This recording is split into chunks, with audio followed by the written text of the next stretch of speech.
Olá! O medo de voltar a conviver em sociedade é um problema que preocupa especialistas do mundo todo. Esse fenômeno foi batizado de Síndrome de Cabana. Para nos explicar o que é essa síndrome e quais as características relacionadas a ela, o Alesse Conecta de hoje recebe o psicólogo Fred Figner.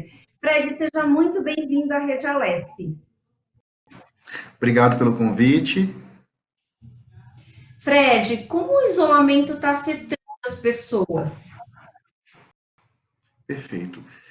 O isolamento está afetando as pessoas de várias formas, né? Isso vai depender da cultura, depender dos hábitos, e a gente tem que lembrar que nós, enquanto brasileiros, somos uma cultura extremamente extrovertida, uma cultura do beijo, do abraço, da socialização, e nesse aspecto, o isolamento para nós, enquanto brasileiros, impacta, inclusive, nos nossos hábitos culturais.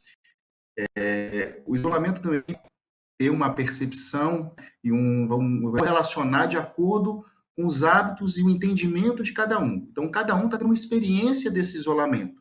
Cada um está tendo um entendimento desse isolamento e está impactando de uma forma específica. Então, existem pessoas, por exemplo, que estão trabalhando a mais e criam a falsa ideia de que a crise vai passar mais rápido, a pandemia vai passar mais rápido. Então, elas começam a trabalhar de forma mais exacerbada. Tem pessoas que começam a gerar a falta de rotina e começam a modificar, trocar a noite pelo dia, e isso até impacta no humor. Tem pessoas que simplesmente resolveram não ter contato com nenhuma informação, então acabaram utilizando como uma forma mesmo de se isolar, até de forma através da comunicação para não ter acesso. Então, cada um está tendo uma experiência e está utilizando uma estratégia para conseguir lidar com o seu isolamento. Cada um vai respondendo de uma forma. Mas, pensando enquanto cultura, enquanto nação, nós brasileiros, partindo do princípio da autoextroversão que nossa cultura ela promove, isso tem um impacto significativo de como nós nos relacionamos e como nós estamos encarando o enfrentamento dessa pandemia. E quais são os sintomas que a gente pode relacionar a essa síndrome? Perfeito. Embora a síndrome de Cabana não seja um distúrbio psicológico, ela não seja aí uma doença diagnosticada, ela tem um efeito histórico, um fenômeno histórico. Então, por volta mais ou menos de 1900, na América do Norte, percebeu-se que trabalhadores, exploradores, caçadores que ficavam muito tempo, né, em isolamento social ou isolamento junto com o seu grupo, em cabanas, tendo que enfrentar o inverno, as tempestades, eles tinham um alto nível de irritabilidade, de agressividade, por ficar muito tempo sem contato com a civilização. E aí, quando voltavam para a civilização, a reinserção deles em relação à conexão com as demais pessoas, eles apresentavam um comportamento de muita agressividade, muita irritabilidade. E esse ficou conhecido como síndrome de Cabana. O termo em inglês chama cabin fever. Existe um filme que fala muito sobre um exemplo interessante sobre essa síndrome, que é o Iluminado, do Jack Nicholson, a família para um hotel, e aí vai ele, a esposa e o filho agora não me recordo, e depois de um tempo, pelo isolamento, ele começa a apresentar problemas mentais, ficar com alto nível de agressividade. Outras também que vivenciam isolamento, que ficam muito tempo em submarinos, ou que ficam os faroleiros, tomam conta dos faróis, né? Elas apresentavam aí, quando voltavam voltavam a se relacionar com as pessoas, um alto nível de irritabilidade e agressividade. Daí ficou conhecido essa síndrome, como síndrome de Cabana. Fred, apesar como você falou, que ele não está ali listado como doença, distúrbios psicológicos, né? A síndrome de Cabana. Eu queria saber quais doenças podem ser relacionadas a esse indivíduo. Você falou que as pessoas não querem sair de casa, né? Tem dificuldade de sair de casa. Quais as patologias podem ser relacionadas? Por exemplo, uma claustrofobia, algum distúrbio que sim esteja ligado aos distúrbios psicológicos pode ser relacionado aí à síndrome de Cabana? Perfeito. A gente tem relatos de pessoas que estão tendo o aumento da depressão, né? O aumento das crises de ansiedade, do transtorno obsessivo compulsivo pela questão da higienização.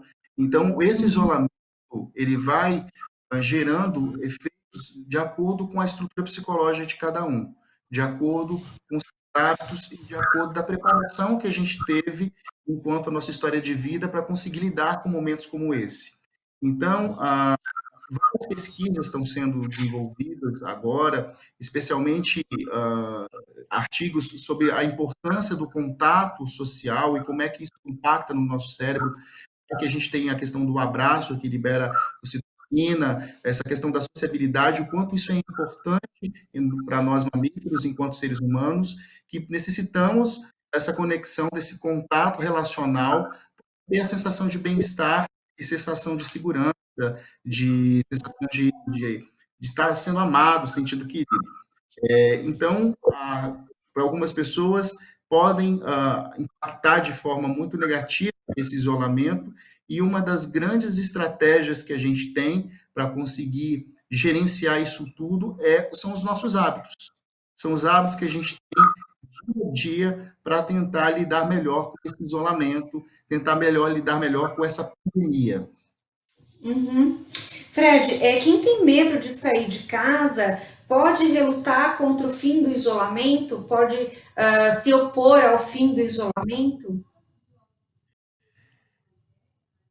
O isolamento, ele vai acontecer de várias formas. Para algumas pessoas, pegando o gancho da síndrome de Cabana, o nível de irritabilidade dela vai ficar muito grande, de ansiedade vai ficar muito grande, a inquietação vai ficar muito grande, porque ela não tem estímulos no ambiente, são os mesmos estímulos, ou as mesmas pessoas que ela está mantendo contato em casa, ou seja, ela tem aquele ambiente que vai acabar gerando fadiga, ostracismo, letargia, né? Aquela sensação de cansaço. Para a- ficar em casa, ou seja, assistir às lives em casa, trabalhar de casa, manter os relacionamentos virtuais, o contato social, parece que o cérebro se acostuma e é o lugar mais seguro do mundo. Então, a gente tem um caso das pessoas que estão desesperadas para sair de dentro de casa, mas também o caso, situações que as pessoas elas não querem sair de casa, até porque elas Uhum, têm vírus lá fora e esse vírus, ele não se sabe de que forma ou quando vai ser eliminado, se vai ser eliminado. Então, cada um uhum, vai tendo uma experiência de acordo com o repertório que foi criado aí ao longo da história. uhum. Como pode ser tratado esse indivíduo que está com medo excessivo de sair de casa? Perfeito. Primeiro, o medo é uma emoção, né, um sentimento que ele faz parte da nossa estrutura psicológica, é necessário. Então, nesse momento, o medo ele vai ajudar a gente a colocar a máscara, passar álcool gel nas mãos, higienizar as compras, limpar os sapatos. Então, assim, a gente vai ter o maior cuidado graças ao medo. O medo ele tem uma função na nossa mente, na nossa estrutura psicológica. Ele é necessário para a nossa sobrevivência, né? Agora, qualquer emoção começa a ficar maior, eu costumo falar que fica maior que você, né? Começa a te engolir, ou seja, você não consegue gerenciar suas coisas, lidar com o seu cotidiano, você precisa fazer alguma coisa e não consegue sair de casa, aí sim, uma ajuda psicológica ou, em alguns casos, uma ajuda psiquiátrica é necessário para que a pessoa ela consiga entender e elaborar quais são os gatilhos ou quais são as situações que estão gerando esse medo excessivo. Uma coisa que é importante é eu fazer uma pergunta que seria basicamente essa: eu estou conseguindo lidar com o meu cotidiano? Conseguindo fazer tudo aquilo que eu preciso fazer? Se a sua resposta eu não estou conseguindo, até que ponto isso está impactando na minha vida? Se estiver impactando, é hora de pedir ajuda. Ah, perfeito. É importante que a gente tenha essas dicas, né, na verdade, para que a gente consiga se identificar, porque também tem uma outra coisa, né, doutor? As pessoas, a gente está muito, num momento muito sugestionado, então, de repente, a pessoa pode identificar um sintoma quando não tem, né? Então, isso também é uma questão a ser tratada aí no meio do caminho, né? Perfeito. Sentir medo é normal, faz parte da nossa natureza. Sentir ansiedade, então, sentir esse, esse desconforto, né? A gente está no meio de uma pandemia mundial. Agora, um aspecto que é importante é entender que se isso está impactando o meu cotidiano e a minha vida, e eu não estou conseguindo mais me movimentar, não fazer as coisas que eu preciso fazer, trabalhar ou fazer compras, enfim, aí sim a gente precisa de suporte, precisa de auxílio psicológico. Perfeito. Doutor, queria saber o seguinte: se o contrário também pode acontecer, a pessoa está com medo de ficar em casa porque acha que vai proliferar bactéria por todo canto. Isso pode acontecer também, não necessariamente relacionado à síndrome de Cabana, mas isso de uma maneira geral. Psicologicamente, a pessoa pode ficar com esse pavor, digamos. Uhum. Eu não acredito muito que isso seja muito comum. O que eu acredito mais é justamente esses aspectos relacionados à relação de ficar isolado, à relação de sair de casa, né? É escutado dos meus clientes, né, alguns relatos, inclusive de algumas empresas que eu também atendo, as pessoas começarem a sentirem os sintomas. Então, uma, algum momento do dia estou sem paladar, ou algum dia estou com a garganta X, com o corpo Y, então começa a se criar aí o aspecto que eu estou contaminado, ou que eu estou com Covid. E daqui a pouco, no outro dia, algumas horas depois, aquela sensação vai embora. A gente tem que lembrar que esses aspectos, essa insegurança, ela é normal. Você está frente a uma pandemia mundial. Agora, a partir do momento que isso, né, do ponto de vista psicológico, começa a ficar muito exacerbado, aí é um momento realmente de você buscar ajuda. Se você não tem não apresenta sintomas realmente, tendo aí a questão do Covid como sintomas relacionados aí a vírus, né? O senhor falou sobre o medo exacerbado. Por exemplo, vamos imaginar que aqui eu estou com um medo gigantesco de sair de casa por conta de tudo isso que o senhor já falou para a gente. Lá fora pode ser o vírus, a gente pode se contaminar facilmente. Eu adquiri esse medo exacerbado de sair da minha casa. Como que essa pessoa, no caso eu, que estou me colocando aqui como exemplo, posso lidar com essa insegurança para conseguir fazer, por exemplo, ir no mercado, que é uma coisa que não tenho como deixar de fazer, né? Eu posso deixar de ir sei lá, a um compromisso, mas eu não posso deixar de ir ao mercado, porque senão vai faltar comida em casa. Como lidar com essa insegurança para conseguir, aos poucos, né, sem forçar, fazer as coisas do dia a dia que são necessárias? Perfeito. O processo de readaptação. Quando a gente ficou em casa, passou a primeira semana, a segunda, daqui a pouco, muito tédio, né? Algumas pessoas, muita irritabilidade, então daqui a pouco você se adaptou. Ou seja, o nosso cérebro ele se adapta, né? O que vai contar aí é a questão da relevância emocional, ou seja, quantas minhas emoções e sentimentos elas vão impactar nesse momento para me gerar desconforto. Quando eu tenho muito aí dentro de casa, a primeira coisa que eu posso fazer é utilizar, além dos equipamentos de segurança, né, a máscara, levar o álcool, você construir aos poucos essa readaptação de novo para o mundo fora da sua porta. Então, no primeiro momento, porta, dá alguns passos, no outro dia você atravessa a rua, no outro momento você já vai para um outro bairro, você pode ir acompanhado, ou seja, ter paciência consigo e construir esse processo de readaptação.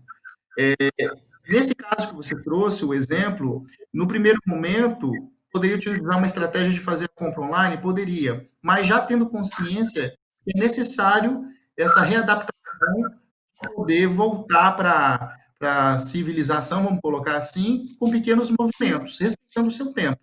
Abrindo a porta, dando alguns passos, faz a higienização, volta para casa, no segundo dia já vai um pouco mais longe, você ia se acostumando novamente. Existem pessoas que estão há muitos dias dentro de casa, né? Pessoas que têm um grupo de risco, e para elas o processo de lidar com esse momento de voltar para fora de casa, né? Perdão, para poder sair de dentro de casa, vai ser um complicado. Mas é compreensível, e partindo do princípio que é compreensível, é respeitar o seu tempo. Isso é algo muito importante, porque eu vejo um alto nível de cobrança, ou alto nível de exigência, que a gente se adapte a mudanças tão rápidas e tão significativas em tão pouco tempo, em pouco espaço de tempo. É como quando a gente tira férias, né? Parece que o corpo precisa primeiro, a primeira semana quando você tira férias, pegando um exemplo, se você voltar na outra semana, parece que você não descansou, não deu tempo do teu corpo acostumar. Mas já na segunda, terceira semana, seu corpo começa a entender que você já está num outro ritmo. Ou seja, você começa a sentir que você está realmente descansando, que você está em férias. No caso do isolamento, é a mesma coisa. Da mesma forma que a gente se adaptou para ficar em casa, para algumas pessoas será necessário também um processo de readaptação para começar a sair de casa. E está tudo bem. A gente tem que se respeitar e entender o nosso momento. Excelente, doutor. Doutor, é importante a gente até deixar claro aqui que a gente não estava esperando uma pandemia, né? Então, o processo de adaptação é muito diferente, não é simples. A gente tem a incerteza, né? A gente tem que lidar com isso e fazer o nosso cérebro entender que a gente não sabe quando vai voltar ao normal e qual que é o normal, o novo normal, né? Perfeito. A gente está em estado de alerta, né? Então, assim, o que é o estado de alerta? É você realmente se conectar com a sua forma de preservação da tua vida, das pessoas que você gosta. Só que a gente precisa começar a trabalhar isso na nossa cabeça, nos nossos aspectos psicológicos, de uma forma que isso não se torne algo muito sofrível. Ou seja, o que eu posso fazer? Eu estou utilizando os equipamentos de segurança, eu estou tendo cuidado na hora de voltar para dentro de casa, eu estou tendo todo o processo de imunização feito. Então, o que está sob o meu controle, o que está sob a minha gestão, eu estou fazendo. Então, eu tenho Uhum. consciência de que eu estou fazendo aquilo que é correto. Isso já dá um alívio, já dá um conforto. Chegou uma compra fora de casa, então eu já faço o processo de higienização. E aí as pessoas começam a fazer um movimento para tentar diminuir o pensamento ansioso. Por que é a ansiedade?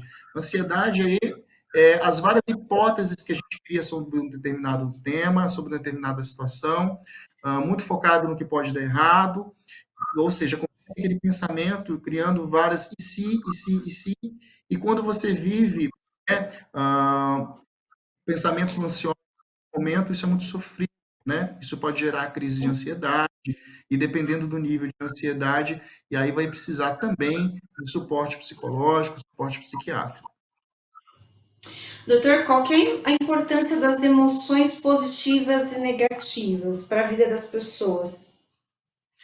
Pegando o gancho que eu estava falando agora há pouco tempo, o medo nesse momento ele é fundamental porque ele vai fazer com que a gente consiga se preservar, né? Então, eu costumo falar, você só não atravessa a rua com sinal verde, por quê? Porque você tem medo de ser atropelado. Então, nesse momento, a emoção como medo, ela é favorável e ela é as pessoas não vão se abraçando e se beijando porque tem medo de se contaminar. Então, é uma forma de preservação. O medo, ao longo da nossa história, enquanto espécie, ele serviu como uma forma de nos proteger.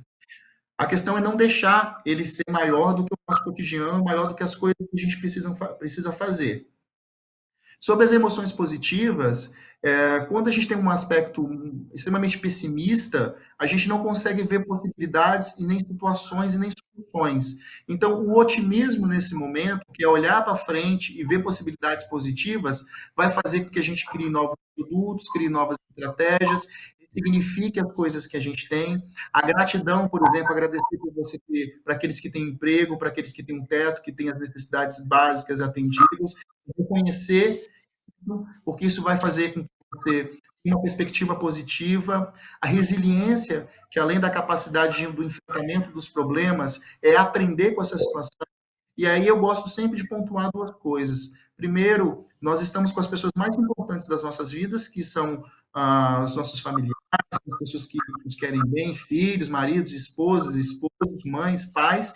E o segundo ponto, que é muito importante, é quanta coisa a gente aprendeu frente a essa pandemia. Então, seja um Uhum. equipamento novo, seja um novo aplicativo, seja uma nova receita, existe uma série de aprendizados que nós tivemos nessa pandemia e que a gente também precisa reconhecer, e reconhecimento também é uma emoção positiva. O senhor falando aí, me ocorreu o seguinte, a gente tem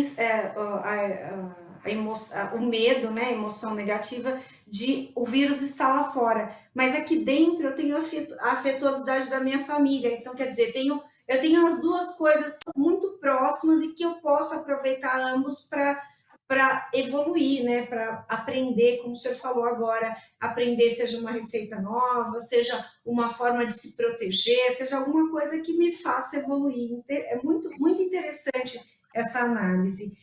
Doutor, eu queria falar sobre a questão dos diagnósticos. O senhor falou, a gente falou no começo que a síndrome de Cabana não está listada lá no rol das doenças diagnosticadas. O senhor acha que esse rol pode ser revisto a partir da pandemia e, de repente, a síndrome de Cabana e outras tantas podem ser incluídas ali como uma patologia que foi, digamos assim, entre aspas, criadas nesse período de Uhum. isolamento?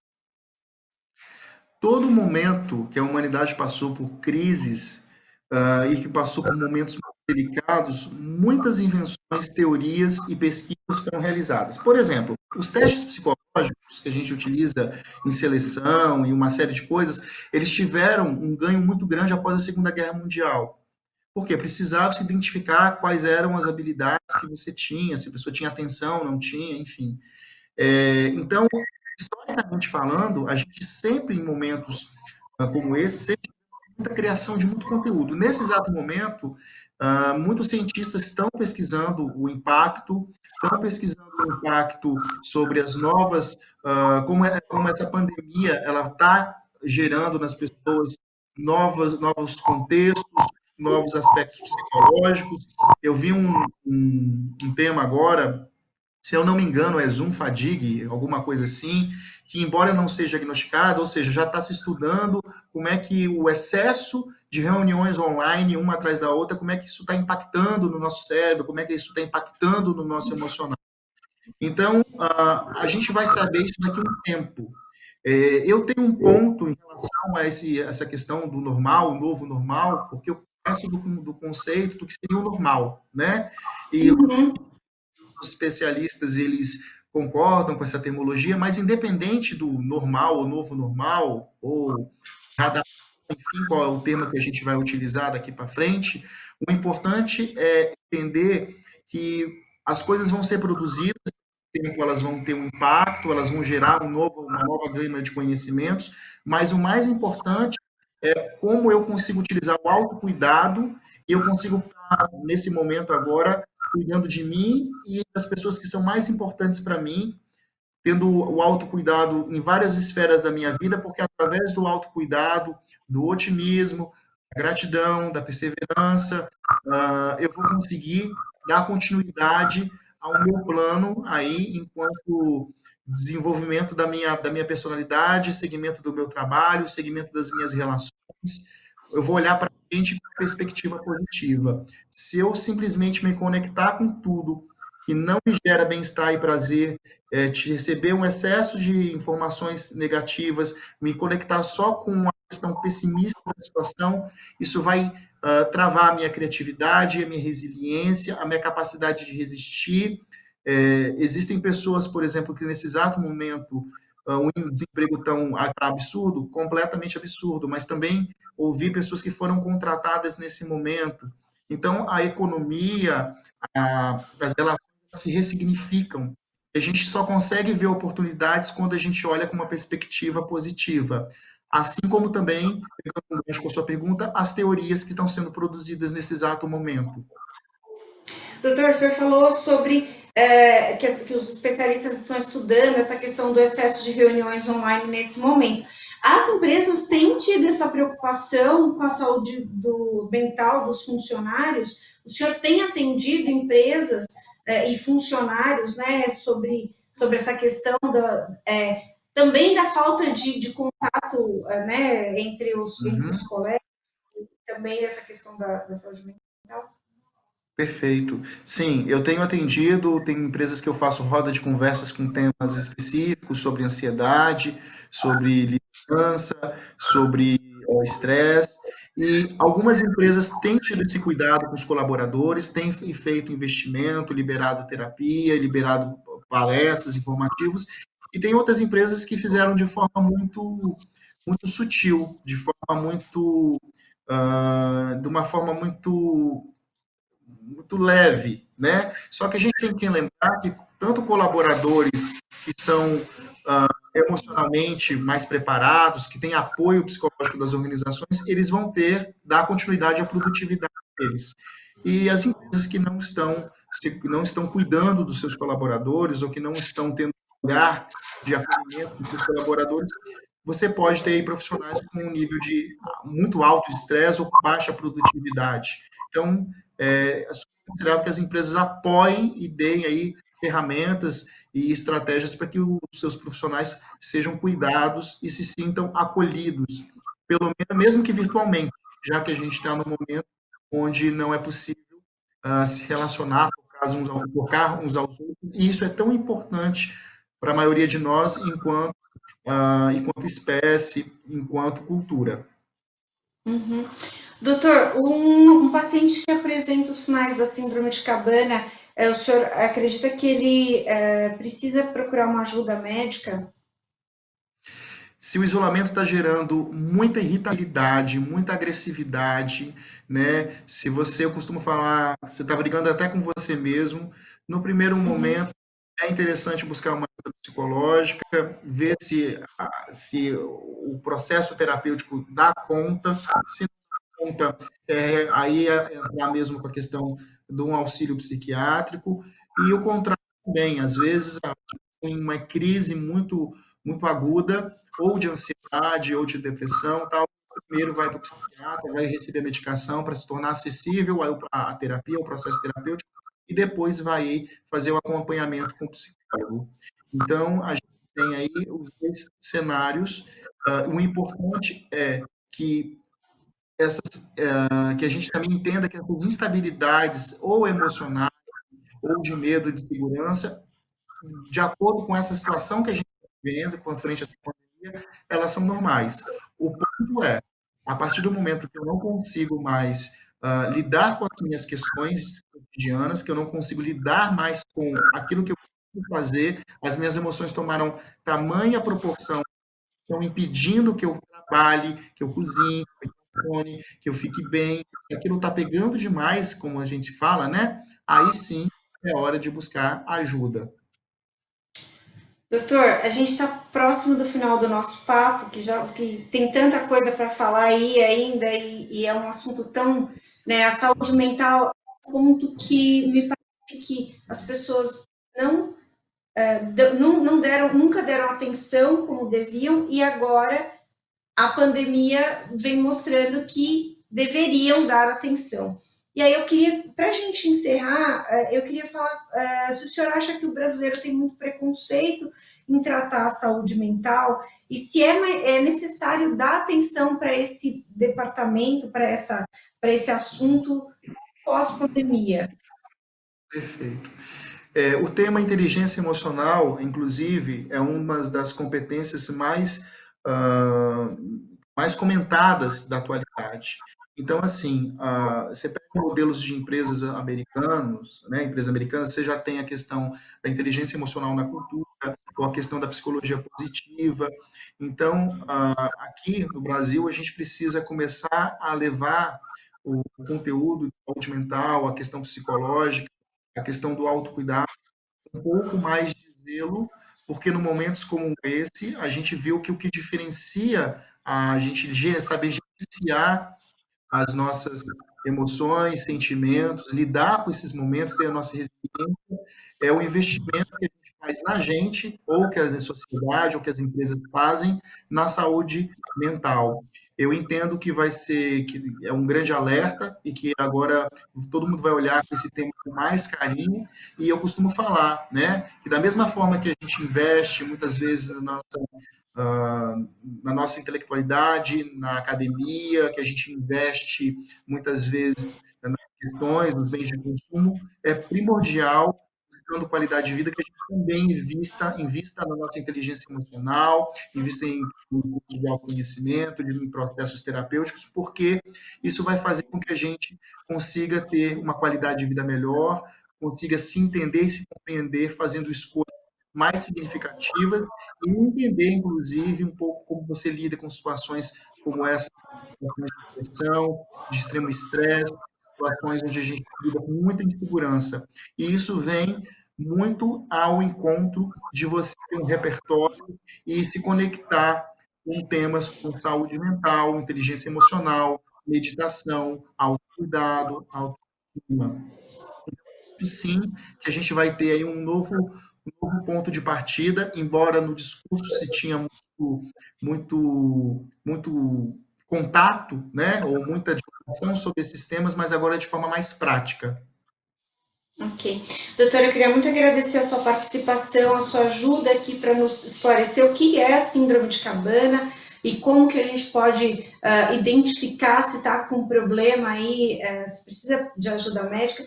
Queria agradecer a sua disponibilidade e conte conosco sempre. Obrigado, até uma próxima oportunidade. Esse foi mais um Alesp Conecta. A gente falou um pouco sobre a síndrome de Cabana, um problema que dá nas pessoas que ficam muito tempo em isolamento. Você fica agora com a programação da Rede Alesp. Você pode rever esse programa e outros programas da Rede Alesp nas nossas redes sociais. Muito obrigada e até mais.